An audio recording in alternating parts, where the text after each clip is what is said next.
합동하시겠습니다. 히브리서 1장 1절부터 3절까지 합동하십니다. 시작. 옛적의 선지자들로 여러 부분과 여러 모양으로 우리 조상들에게 말씀하신 하나님이 이 모든 날 마지막에 아들로 우리에게 말씀하셨으니 이 아들을 만유의 후사로 세우시고 또 저로 말미암아 모든 세계를 지으셨느니라. 이는 하나님의 영광의 광채시요 그의 본체 영상이시라.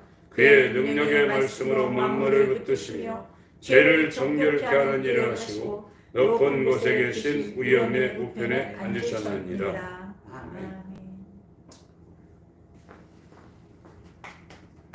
히브리서는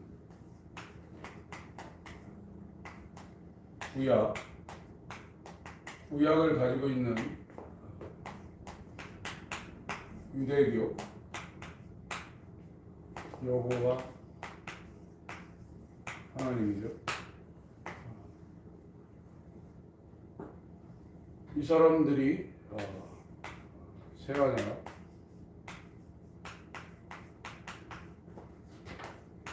예수의 믿음, 예수의 마음, 예수의 말씀, 이거를 가질 수 있도록 이 구약과 신약, 이거를 비교해서 구약보다 신약이 더 우월하다,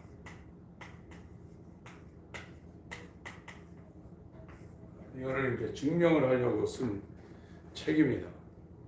이 책은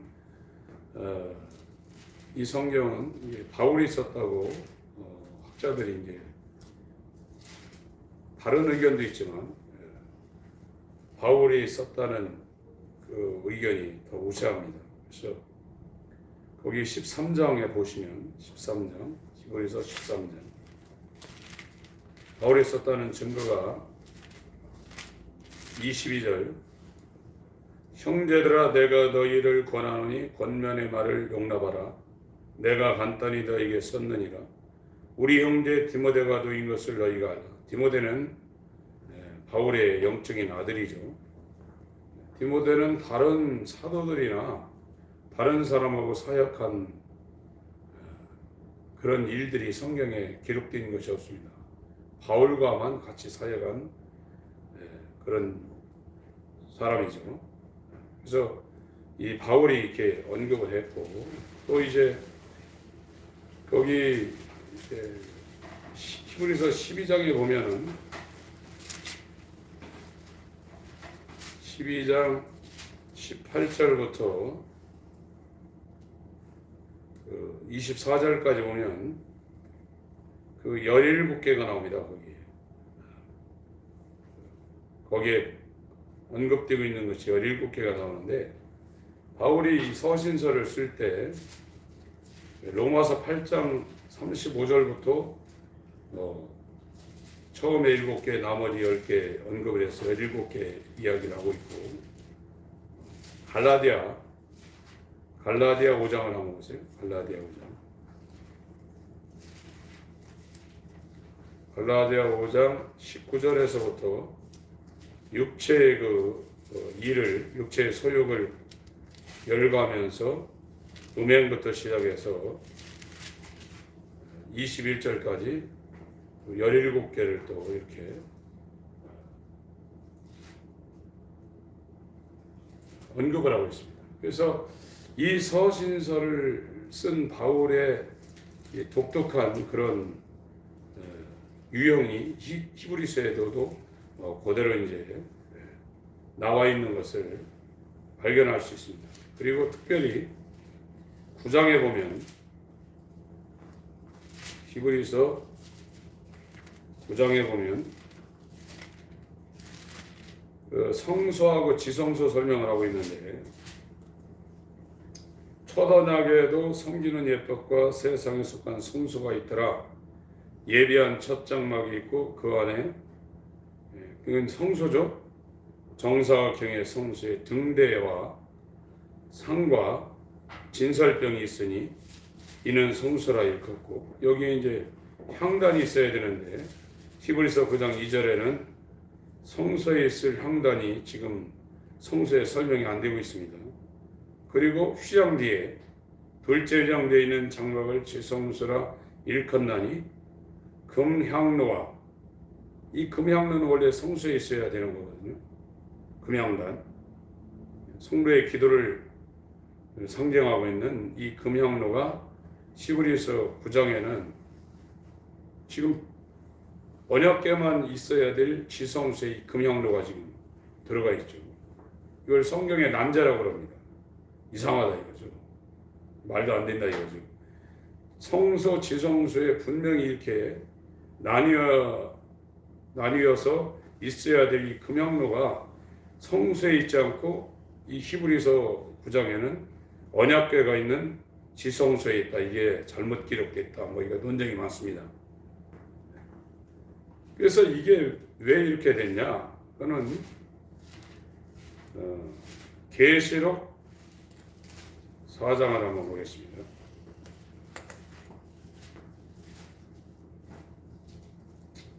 계시록 4장에 보면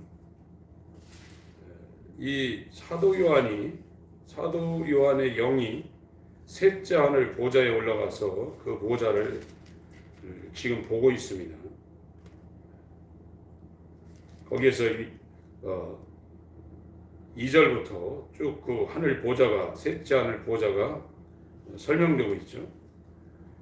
그래서 인간으로서 이 하늘 보좌, 셋째 하늘 보좌를 보고 온 사람은 구약에 예레미야, 이사야, 에스겔, 이사야하고 구약의 에스겔이 이 보좌를 본 선지자고, 신약에는 사도 요한하고 사도 바울이 이 보좌를 봤습니다. 사도 바울도 내가 셋째 하늘에 올라갔다고 말하고 있죠. 그러니까 이 지성소라는 것은 하늘 보좌를 상징하고 있거든요. 그래서 대제사장이 이 지성소에 들어갈 때는 그 향단을 갖고 이제 들어갑니다. 그러니까 이렇게 하늘 보좌, 지성소에 향단이 들어가 있다 이렇게 말할 사람은, 하늘 보좌를 보지 않은 사람은 절대 이렇게 말을 할 수가 없어요. 이렇게 말할 수 있는 사람은 셋째 하늘 지성소에 들어간 대제사장으로 지성소에 들어간 예수 그리스도와 같은 그런 하늘 보좌를 본 사람만이 이런 표현을 할 수가 있는 겁니다. 이건 율법적으로 말이 안 되는 거거든요.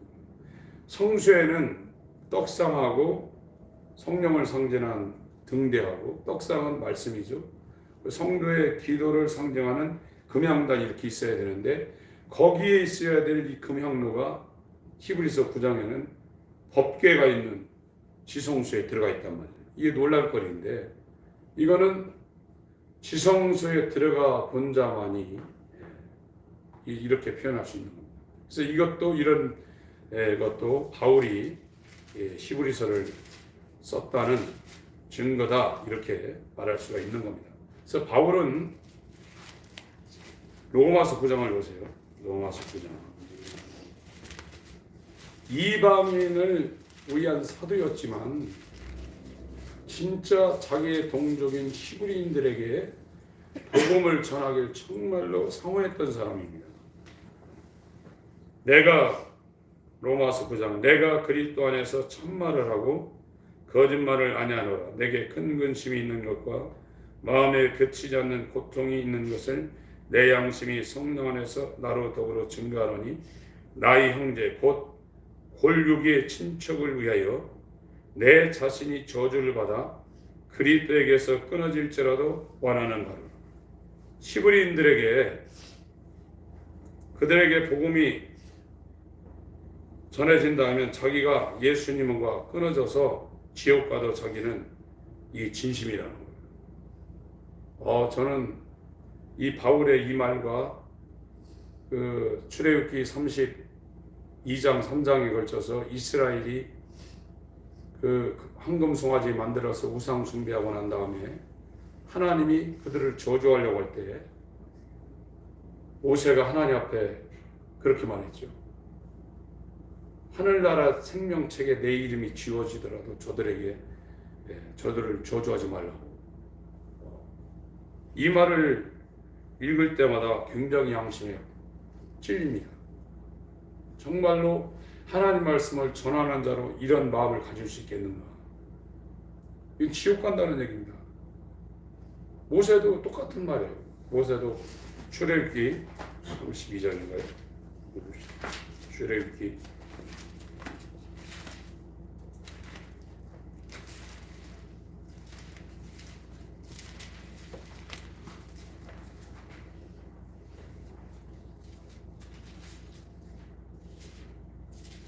32장 30절부터 제가 읽겠습니다. 출애굽기 32장.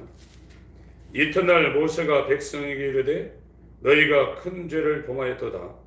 모세가 40일 동안 시내산 꼭대기에 올라가 가지고 하나님 앞에 말씀을 받고 있는데 밑에서 모세가 안 내려오니까 자기들을 인도한 애굽 땅에서 이집트 땅에서 자기들 인도한 실을 만들었는데 그게 황금 송아지였죠. 이 사람들이 우상을 만들려고 만든 게 아닙니다. 하나님을 만들려고 만들었는데 그게 황금 송아지였어요. 오늘날도 똑같은 거예요. 누가 우상을 섬기겠어요? 하나님 섬긴다고 그러는데 그거를 실체로 만들어 놨더니 황금 송아지가 나온 것처럼 우리도 하나님이 나오는 것이 아니라 우상이 나올 수가 있어요. 내가 믿고 있는 하나님이 진짜 유일하신 하나님이 아니라 우상이 될 수 있는 겁니다. 나의 하나님, 황금 송아지가 될 수 있는 거예요. 여호와께로 다시 나가 여쭤오되 슬프도소이다. 이 백성이 자기들을 위하여 금신을 만들었사오니 큰 죄를 범하였나이다. 32절부터 읽겠습니다. 시작. 그러나 합의하시며 이제 그들의 죄를 사하시옵소서. 그렇지 않사오며 원컨대 주의 기록하신 책에서 내 이름을 지워버려 주옵소서. 여호와께서 모세에게 이르시되 누구든지 내게 범죄하면 그는 내가 내 책에서 지워버리리라. 이제 가서 내가 네게 말한 것으로 백성을 인도하라. 내 사자가 내 앞서 가리라. 그러나 내가 보응할 날에는 그들의 죄를 보응하리라. 여호와께서 백성을 치시니 이는 그들이 아론에 만든 바 그 송아지를 만들었습니다. 바울은 정말로 하나님의 종이었습니다. 말씀을 받은 자였고 예수님처럼 자기가 하나님에게 끊겨질지라도 예수님이 끊겨졌거든요. 하나님과 끊겨질 수 없는 예수가 십자가를 침으로 하나님과 끊겨졌거든요. 그것이 예수에게는 감당할 수 없었던 겁니다. 그것처럼 그 예수의 복음을 받은 바울은 자기의 이 고력이 히브리인 유대교를 믿는 이스라엘한테 복음을 전할 수만 있다 그러면 자기가 지옥 가도 괜찮다고 그렇게 이스라엘 사람들을 사랑했던 사람들입니다. 사랑은 머리로 하는 게 아닙니다.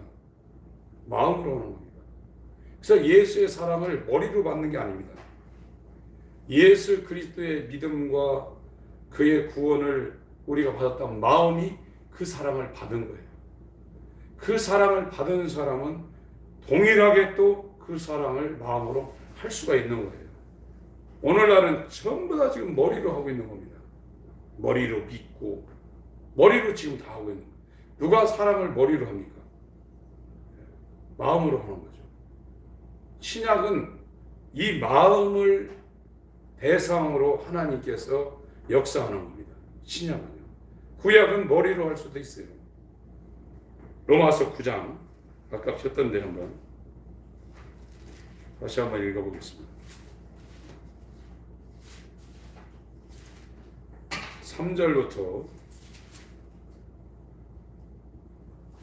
3절부터 5절까지 쭉 다 읽으면 좋은데요.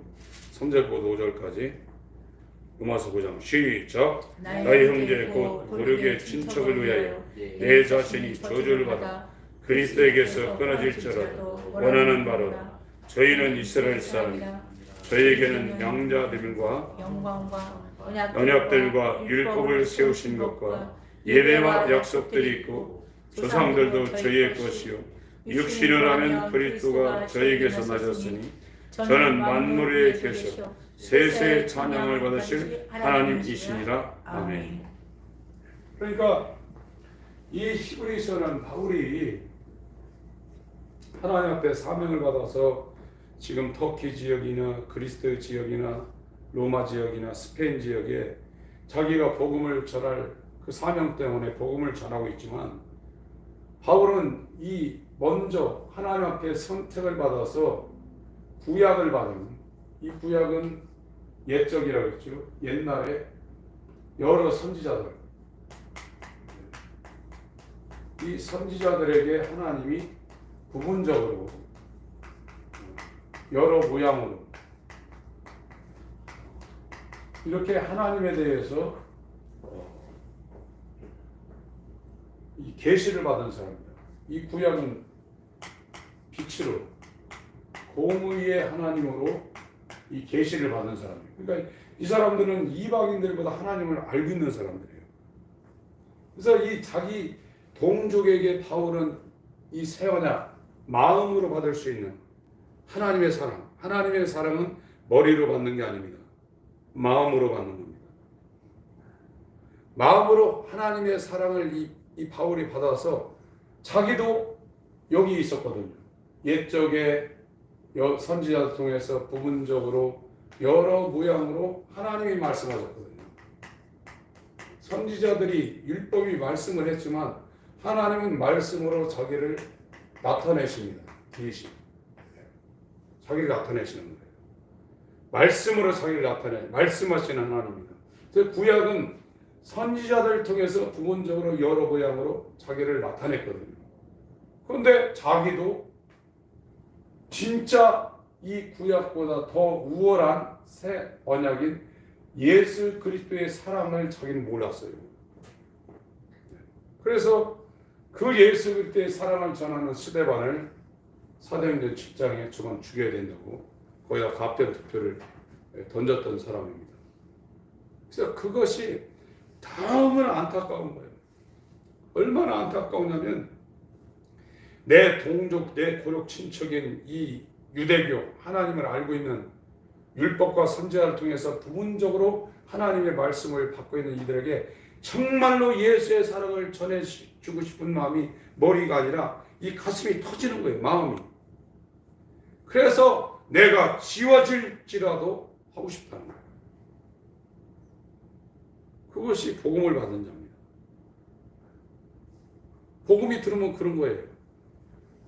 이 복음을 받아서 구원받았다고 하면서 복음을 전하지 않는 것은 앞뒤가 안 맞는 거예요. 내가 지금 복음을 전하고 싶은 생각이 없다. 복음이 없다는 거예요. 복음이 없다는 건 뭐냐? 예수의 사랑이 지금 없다는 거예요. 예수의 사랑이 없으면 어떻게 되냐? 세상을 사랑하게 된다. 요한일서 2장. 이건 분명한 것입니다. 예수의 사랑을 받은 자는 세상을 사랑하지 않습니다. 요한일서 2장.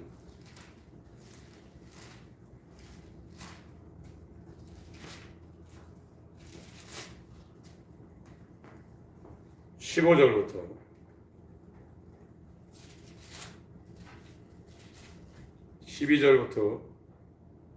12절부터 읽겠습니다. 제가 12절부터 읽고 15절부터 같이 읽겠습니다. 자녀들아, 내가 너희에게 쓰는 것은 요한일서 2장입니다.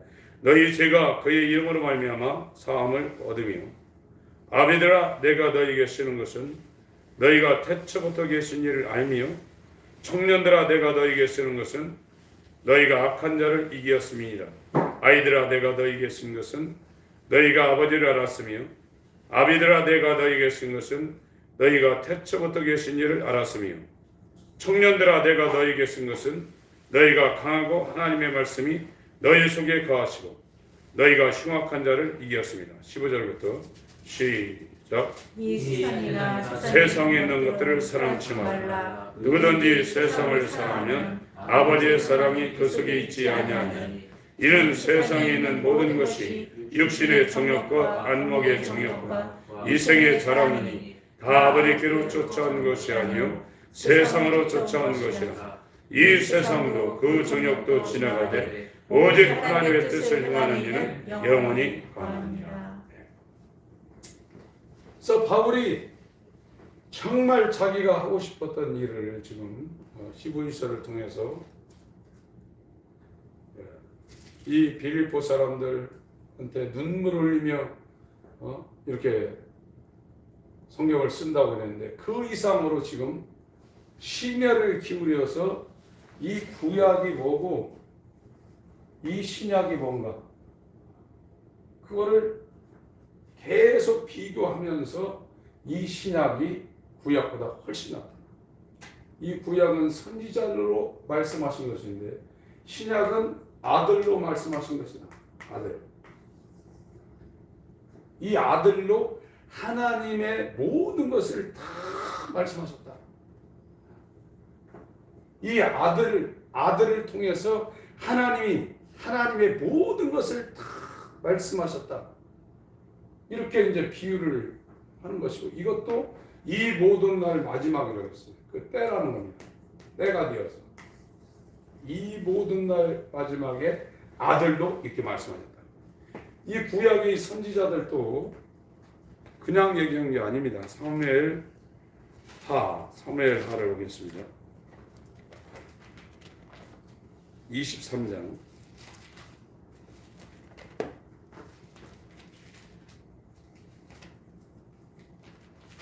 2절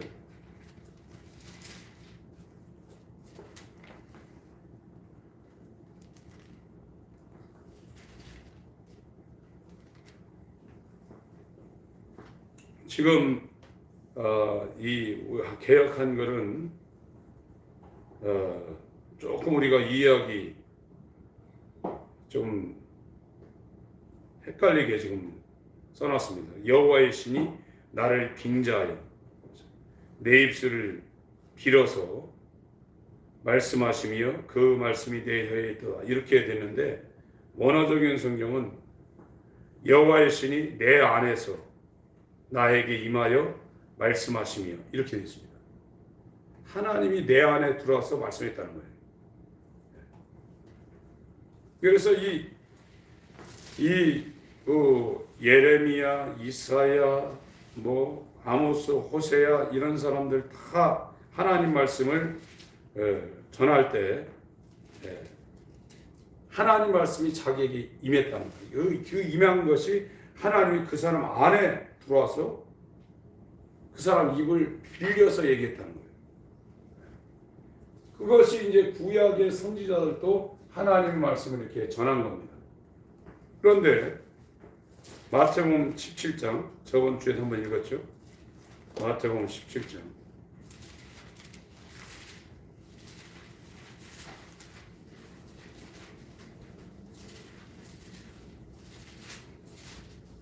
1절부터 제가 읽겠습니다. 엿새 후에 베드로와 야고보와 그 형제 요한을 데리시고 따로 높은 산에 올라가셨더니 저희 앞에서 변형되사 그 얼굴이 해같이 빛나며 옷이 빛과 같이 휘어졌더라. 때에 모세와 엘리야 구약입니다. 모세는 율법이고 엘리야는 선지자 대표입니다. 예수로 더불어 말씀하는 것이 저에게 보이거늘 베드로가 예수께 여쭤보되 가로되 주여 우리가 여기 있는 것이옵사오니 주께서 만일 원하시면 내가 여기 초막셋을 짓되 하나는 주를 위하여 하나는 모세를 위하여 하나는 엘리야를 위하여 하리다. 이 베드로가 보니까 자기들 히브리 민족의 최고의 영웅인 모세와 엘리야가 예수님하고 지금 더불어 있는 거예요. 모세와 엘리야는 이스라엘 우상입니다. 율법을 받는 자요. 엘리야는 선지자 중에 선지자입니다. 최고의 사람과 예수께서 더불어 말씀하는 거 보니까 흥분한 겁니다. 이야 대단하다 우리 선생님. 그래서 여기다 초막셋을 짓는다는 거예요. 그 말을 할 때 호련히 빛난 구름이 저를 덮으며 구름 속에서 소리가 나서 가로되 이는 내 사랑하는 아들이요 내 기뻐하는 자니 너희는 저희 말을 들으라 하는지라.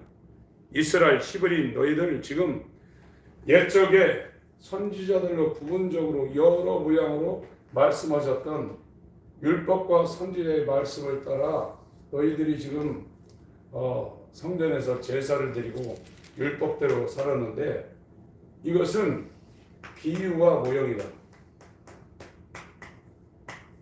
비유와 모형이고 이 비유와 모형이 가리키는 것은 아들로 이 마지막 날에 모든 것을 말씀하셨다. 이 아들의 말을 들어라. 이거 필요 없다 이제. 실체가 왔으니 아들의 말을 들어라. 지금 마태복음 17장에 그렇게 말하는 겁니다. 5절부터 8절까지 다시 한번 읽습니다. 시작. 말할 때 호련히 빛나는 구름이 저희를 덮으며 구름 속에서 소리가 나서 가로되 이는 내 사랑하는 아들이요 내 기뻐하는 자니 너희는 저희 말을 들으라 하는지라. 제자들이 듣고 엎드려 심히 두려워하니 예수께서 나와 저에게 손을 대시며 가라사대 일어나라 두려워 말라 하신대 제자들이 눈을 들고 보매 오직 예수 외에는 아무도 보이지 아니하더라. 실체가 나타나니까 비유와 모형인 이 모세와 엘리야가 사라지는 겁니다. 이 이야기를 바울이 자기 동족한테 너무나 하고 싶은 거예요. 근데 이렇게 얘기하면 지금 이거 아브라함부터 이 말라기까지 구약 성경에 창세기부터 말라기까지 이것이 약 1500년이거든요. 이 1500년 동안 히브리인으로 살았던 선지자, 옛적의 선지자들이 여러 부분과 여러 모양으로 말씀하셨거든요.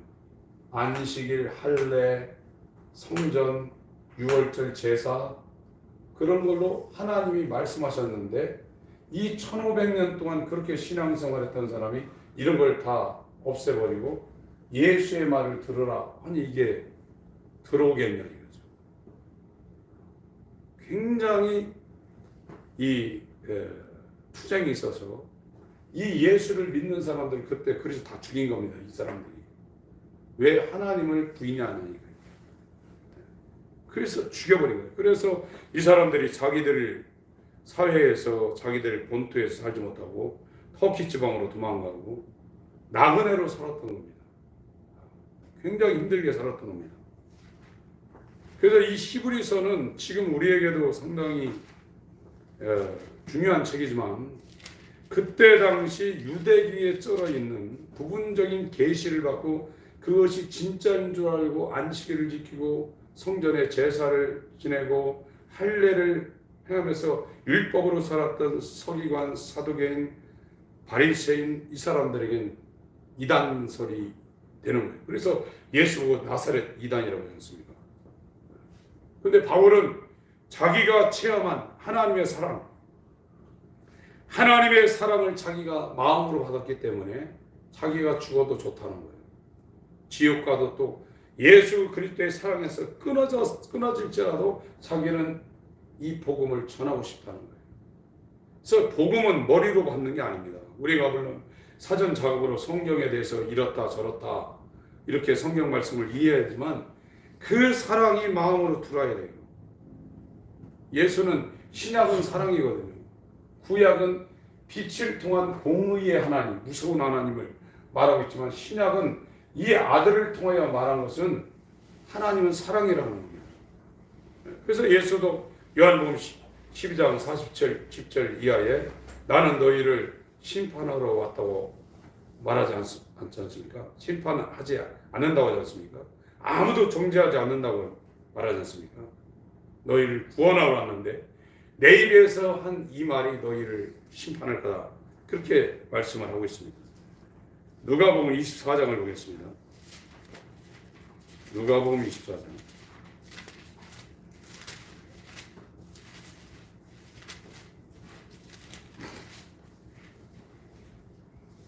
예수님이 이제 부활하시고 난 상태입니다. 40일간 세상에 부활하신 상태로 계셨을 때 24절, 누가복음 24장 24절.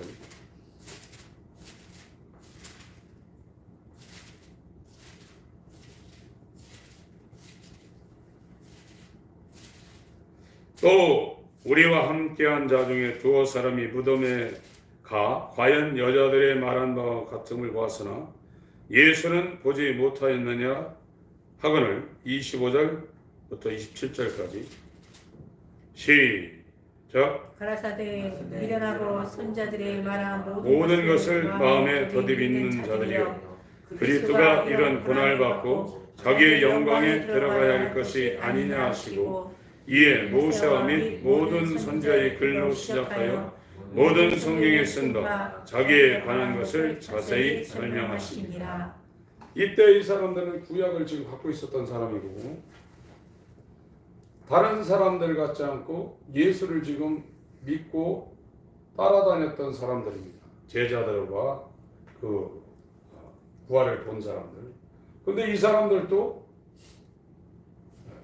구약 율법과 시편과 선지자들이 말한 것을 이들도 지금 믿지 못하고 있는 상태란 말이죠.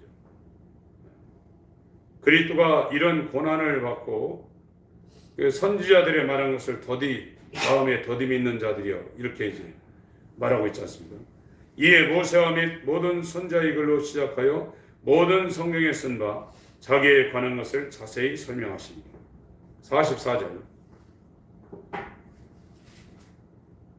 44절부터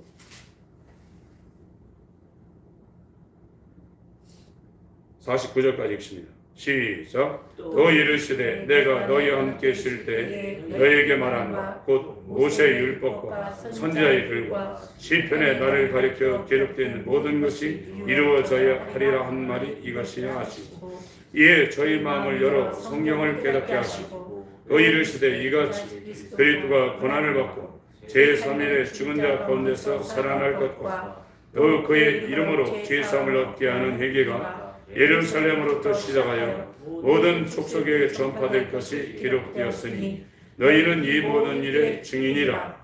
볼지어다 내가 내 아버지의 약속하신 것을 너희에게 보내리니 너희는 위로부터 능력을 입히올 때까지 이 성에 유하라 하시니라. 이 사람들은 이거를 다 갖고 있고, 더군다나 새 언약의 중보자로 오신 예수를 따라다녔던 사람들이에요. 그런데도 못 믿고 있는데 이 부활하신 예수가 그들의 마음을 열었다고 했어요.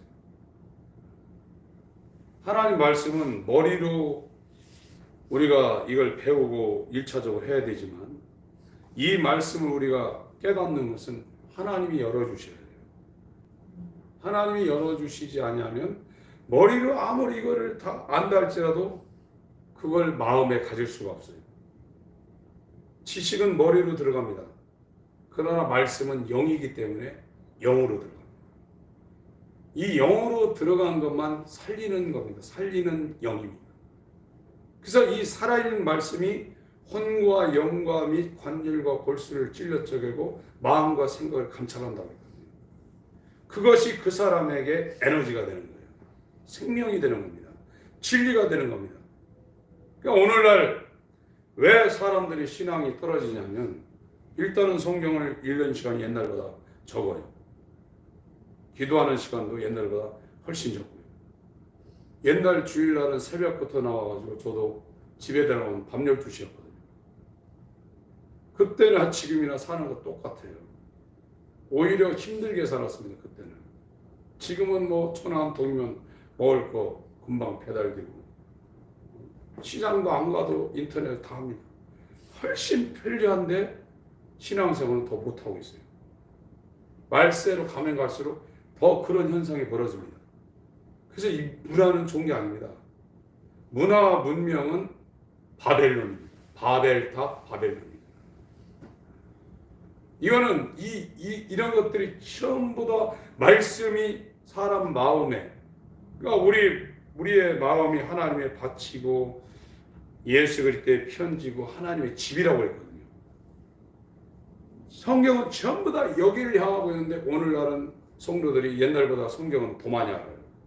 유튜브를 통해서 또 성경 가리키는 그런 것이 많거든요. 너무 많이 합니다. 여기에 있는다고 해서 이게 생명되는 게 아닙니다. 예수는 중심을 보십니다. 우리 마음을 보시고 이곳에 정말 하나님께서 하나님의 사랑인 예수의 마음과 그 마음이 사랑으로 우리 가운데 하나님의 사랑으로 우리 가운데 임하게 하려는데 지금 이곳이 황무지가 되고 있는 거예요. 지금 이곳에 세상이 꽉 찬 거예요. 그러니까 예루살렘 이 성전이 바벨론한테 이게 망해가지고 돌 하나도 돌 위에 남지 않고 이게 70년 동안 갔으니 여기에 성전 안에 이게 성벽이 있는데 이게 다 무너진 거예요. 70년 동안 주인이 없으니 자풀이 우거지고 여기에 뭐 고양이, 들개 뭐 이런 것들이 짐승들이 사는 이런 황량한 이것이 돼버린 거예요. 그래서 이 1600km 떨어진 이 바벨론에서 70년 만에 이리로 돌아가자니까 여기에 바벨론은요, 여기가 얼마나 대단한 동네인지 제가 좀 공부를 해봤는데 지금부터 4000년 전에 어떤 아이가 학교 갔다 와가지고 일기를 썼는데 우리나라는 이때 뭐 그런 게 있겠어요? 지금부터 4000년 전에 아브라함 시대에 일기를 썼는데 오늘 반장한테 가서 많이 맞았다. 왜 맞았냐? 지각해서 맞았다. 또 맞았다. 또 들어서 맞았다.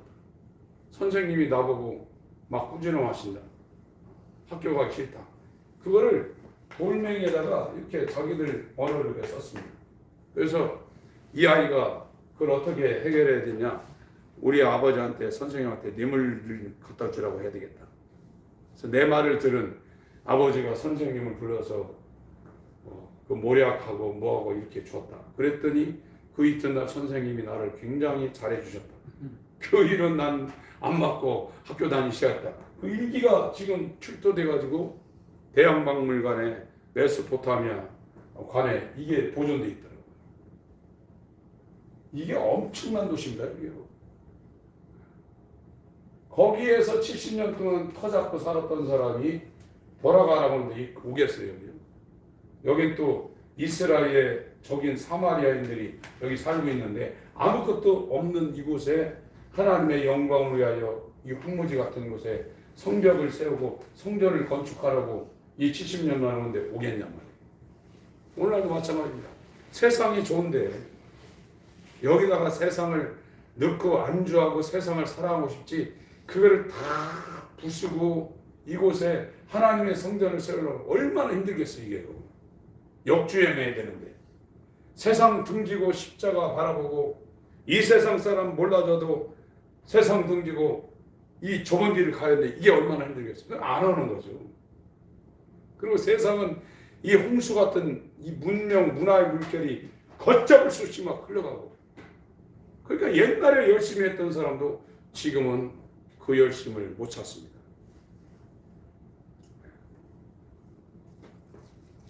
그래서 이 누가복음에 예수께서 이 구약 선지자들이 부분적으로 옛적에 부분적으로 여러 모양으로 말씀하신 하나님 그것이 나다.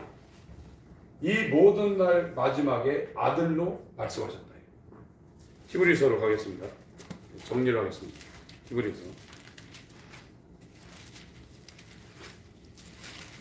히브리서는 구약보다 이 아들로 말씀하신 새 언약이 하나님의 사랑이 훨씬 낫다는 거예요. 그래서 더 낫다는 표현이 13번 정도 나옵니다. 그래서 히브리서 읽으시면 더 좋은, 더 나은 이런 표현이 나와요. 그래서 구약과 신약을 대비해서 쓴 책이다 하는 그 개념을 갖고 계시면 됩니다.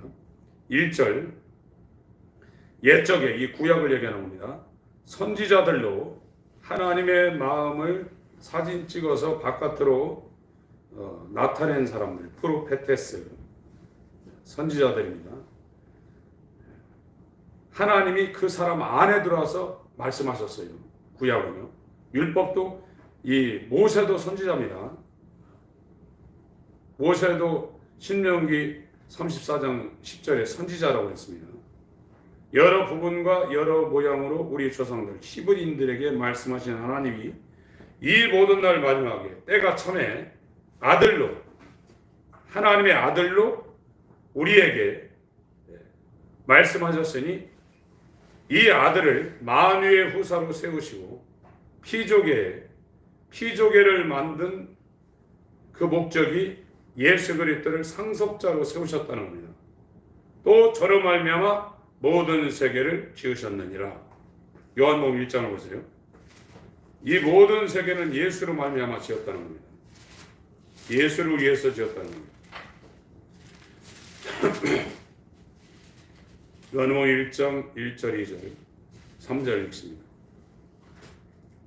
시작. 태초에 말씀이 계시니라. 이 말씀이 하나님과 함께 계셨으니 이 말씀은 곧 하나님이시니라. 그가 태초에 하나님과 함께 계셨고 만물이 그로 말미암아 지은 바 되었으니 지은 것이 하나도 그가 없이는 된 것이 없느니라. 예수로 말미암아 지은 바 되었고 그를 위해서 지었다는 거예요.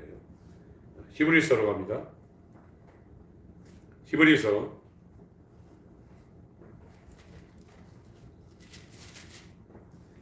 2절은 1절하고 지금 대비를 하고 있어요.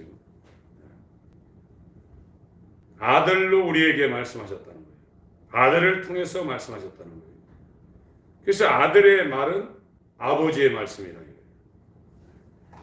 요한복음 14장에도 표현을 하고 계시죠. 요한복음 14장. 구약에는 선지자들 안에 들어가서 선지자들을 통해서 말씀하셨는데 그 말씀한 게 부분적이다. 여러 모양으로 말씀하셨는데 신약엔 아들로 말씀했는데 완벽하게 다 말씀했다는 겁니다. 요한복음 14장 9절부터 읽습니다. 9절부터 14장 9절 시작. 예수께서 가라사대 빌리바 내가 이렇게 오래 너희와 함께 있으되 네가 나를 알지 못하였느냐 나를 본 자는 아버지를 보았거늘 어찌하여 아버지를 보이라 하느냐 나는 아버지 안에 있고 아버지는 내 안에 계신 것을 네가 믿지 않느냐 내가 너에게 이르는 말이 스스로 하는 것이 아니라 아버지께서 내 안에 계셔 그의 일을 하시는 것이라 내가 아버지 안에 있고 아버지께서 내 안에 계심을 믿으라 그렇지 못하게까지 행하는 그 일을 인하여 나를 믿으라. 그러니까 하나님은 말씀하시는 분이라. 말씀하셔서 자기를 나타내신다. 구약 첫 언약은 선지자들, 이 선지자라 해도 죄인이거든요. 그러니까 아들은 의인입니다. 아담의 첫 아담과 연약한 이 불경노한 불의한 이 선지자들 안에 들어가서 부분적으로 여러 모양으로 자신을 말씀을 통해서 나타냈다는 거예요. 하나님이 자신을 나타내는 방법은 말씀입니다. 우리가 환상이나 계시나 이런 것도 조금 신앙생활에 도움이 될 수 있을지 모르지만 하나님은 자신을 말씀으로 계시하는 겁니다. 이 말씀은 우리의 마음에 들어오는, 머리에 들어오는 게 아니라 영이기 때문에 우리 마음에 들어오는 거예요. 여기에 새겨지는 겁니다. 그런데 신약은 본체의 형상이신 하나님을 나타낼 수 있는 완벽한 하나님의 본체의 형상이신 의로우신 아들을 통해서 이게 부분적으로 나타나는 게 아니라 완전하게 하나님이 어떤 분이신가를 나타냈다는 겁니다.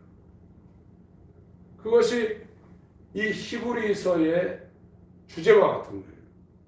이 유대교, 하나님을 믿고 있는, 여호와 하나님을 믿고 있는 이 유대교에게 하나님이 어떤 분이신가를 정확하게 말하고 싶은 바울의 이 소원이었어요. 이방인한테도 복음을 전하고 있었지만 자기는 자기 동족한테 자기가 예수를 통해서 받은 복음, 하나님의 사랑을 하나님을 알고 있는 선민인 이 사람들에게 정확하게 진짜로 알려주고 싶었던 거예요. 그게 복음을 받은 사람들의 심정이에요. 오늘날도 복음을 받았다고 그러면 이 복음을, 이 예수 그리스도를 통한 하나님의 사랑을 전하고 싶어서 밤잠을 설치게 돼 있다 이거예요. 그게 없는 사람 아직 이 유대인처럼 머리로 지금 하나님을 지금 갖고 있는지도 모르는 겁니다. 복음은 가만히 있을 수 있는 게 아닙니다. 복음을 받았다 그러면 땅 끝까지 나가게 돼 있는 거예요. 이 사랑이 너무나 크기 때문에 내가 예수 그리스도에게서 떨어질지라도 전하고 싶다는 거예요.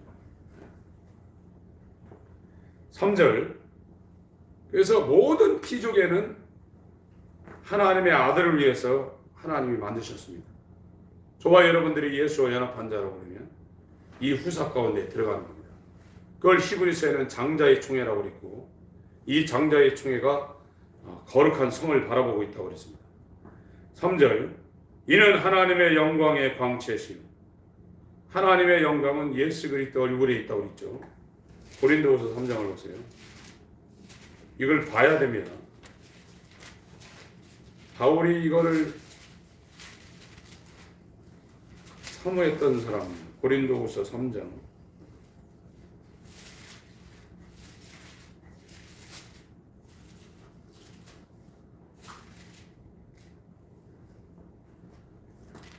바울은 모세는 자기가 하나님을 만나고 그 얼굴에 영광이 있어서 자기를 낮추려고 수건을 썼습니다.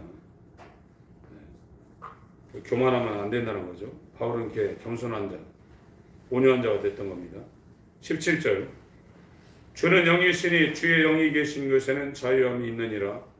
우리가 다 수건을 벗은 얼굴로 거울을 보는 것 같이 주의 영광을 보내 하나님의 영광을 봐야 저와 같은 형상으로 화하여 영광으로 영광에 이르니 곧 주의 영으로 말미암으리라. 4장 1절부터 읽습니다. 시작. 이러함으로 우리가 고린도후서 4장입니다. 4장 1절 시작. 이러함으로 우리가 이 직분을 받아 동일하심을 입은 대로 낙심하지 아니하고 이에 숨은 부끄러움을 잃어버리고 계율 가운데 행하지 아니하며 하나님의 말씀을 혼잡게 아니하고 오직 진리를 나타내므로 하나님 앞에서 각 사람의 양심에 대하여 스스로 천가하노라. 만일 우리 복음이 가리웠으면 망하는 자들에게 가리운 것이라. 그 중에 이 세상 신이 믿지 않은 자들의 마음을 언짢게 하여 그리스도의 영광의 복음의 광채가 비치지 못하게 하미니 그리스도는 하나님의 형상이니라. 우리가 전파하는 것이 아니라 오직 그리스도 예수의 주 되신 것과 또 예수를 위하여 우리가 너희 종된 것을 전파하노라. 어두운 데서 빛이 비치려 하시던 그 하나님께서 예수 그리스도의 얼굴에 있는 하나님의 영광을 아는 빛을 우리 마음에 비추셨느니라. 그 히브리서 1장 3절에 예수는 하나님의 영광의 광채시요 그 본체 형상이라고 했습니다. 그걸 봐야 된다는 겁니다. 고린도후서 지금 4장에는 그 영광을 비치지 못하게 세상 신들이 혼미케 한다는 겁니다. 우리가 우리를 전파하는 것이 아니라 오직 그리스도 예수의 주 되신 것과 또 예수를 위하여 우리가 너희 종된 것을 전파함이라. 어두운 데서 빛이 비추려 하시던 그 하나님께서 예수 그리스도의 얼굴에 있는 하나님의 영광을 아는 빛을 우리 머리에 비쳤다는 게 아니라 마음에 비쳤다는 거예요. 마음이 흑암에 앉아있는 백성이고 사망의 그늘에 지금 구름이 해를 이렇게 가리는 것처럼 이 신들이 우리 마음을 지금 덮고 있다는 거예요. 그래서 이 영광이 못 들어간다는 거예요. 그래서 이 마음을 돌이켜야 된다는 거예요. 히브리서 3장 1장 3절 읽고 마치겠습니다. 이거 좀 설명을 해야 되는데 이는 하나님의 영광의 광채시요 그 본체 형상이시라. 그의 능력의 말씀으로 만물을 붙드시며 지금 만물이 이 궤도를 돌며 사시사철을 돌며 이 원리대로 돌아가는 것은 말씀이 지금 붙잡고 있기 때문입니다. 죄를 정결케 하는 일, 십자가에서 첫 아담의 죄를 마지막 아담이 되어서 생명으로 피 흘림으로 죄사함을 이뤘죠. 높은 곳에 계신 우영의 우편, 하늘 세 번째 하늘 우편 보좌에 지금 앉으셨습니다. 하나님 아버지 감사합니다. 예수 그리스도 얼굴에 있는 영광을 볼 수 있도록 우리 마음을 거룩하게 구별하여 주시고 세상과 연결된 이 마음 가죽을 할례로 잘라 주셔서 아멘. 정과 욕심이 십자가에 못 박히게 하시고 예수의 그리스도의 마음과 연합된 거룩한 예수 그리스도의 심령을 가질 수 있도록 믿음을 가질 수 있도록 우리의 마음의 눈을 열어 주시옵소서. 아멘. 주 예수의 이름으로 감사하며 기도합니다. 아멘. 하늘에 계신 우리 아버지